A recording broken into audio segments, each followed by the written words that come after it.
Bonjour. Enchanté. On va à la Cosca.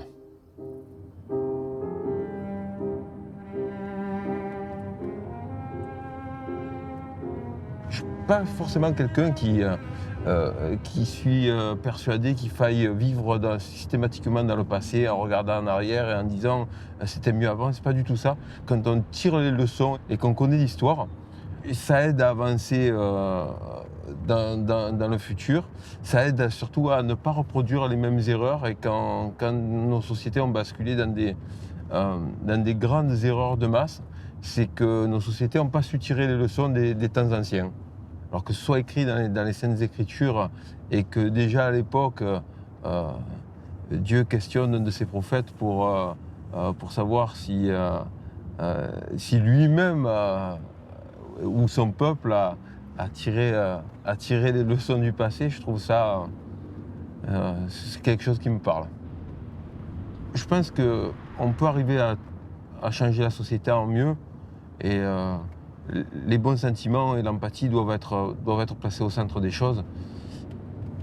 Et on s'aperçoit qu'aujourd'hui, dans nos sociétés, quand les choses se tendent et quand les gens, on va dire, sont dans des doutes, le refuge des bons sentiments, c'est quand même quelque chose qui est quand même beaucoup plus rassurant que le refuge de la haine.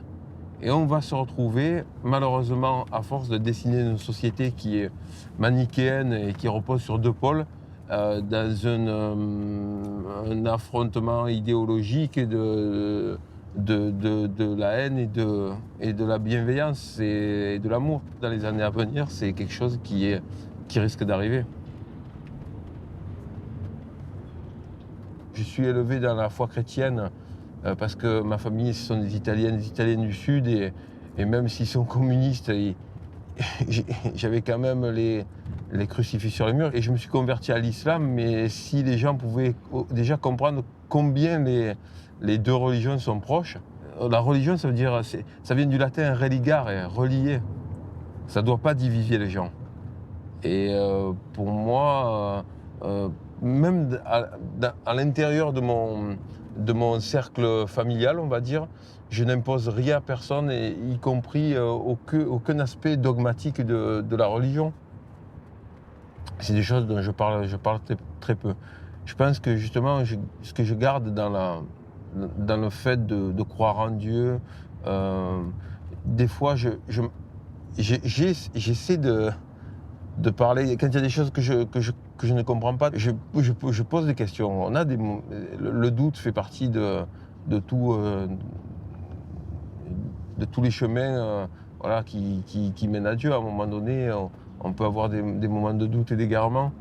Mais je sais que c'est quelque chose qui fait partie de ma vie d'enfant et ma vie d'adulte. Même si la religion n'est pas la même, je pense que Dieu est le même. J'ai reçu quelques leçons à la dure, on va dire, avec le départ de gens que j'aimais beaucoup, on va dire dans un laps de temps très serré. Et ça m'a enseigné que la vie est magnifique et que ce qui est important, c'est ce qu'on y met au quotidien dedans.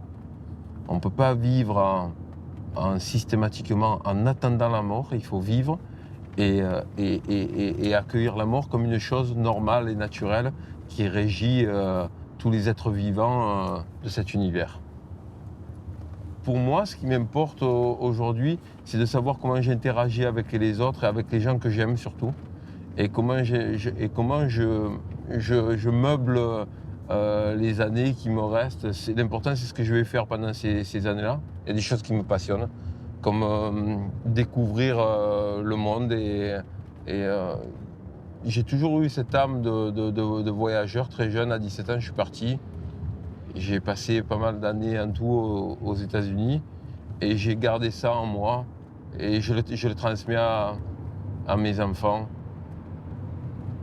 La chose qui a changé dans ma vie, c'est le côté contemplatif et que j'étais un enfant où il fallait, quand j'étais jeune, j'ai découvert le rap, la culture, donc j'allais à New York, j'étais pas du tout dans le fait de regarder la nature qui m'entoure, alors que maintenant, quand je me lève et que je vois le soleil qui a les arbres, je me dis mais quelle merveille, pourquoi se prendre la tête avec des choses inutiles, des colères vaines et des conflits stériles? Je préfère regarder ce qui a été créé et essayer de le préserver du mieux possible.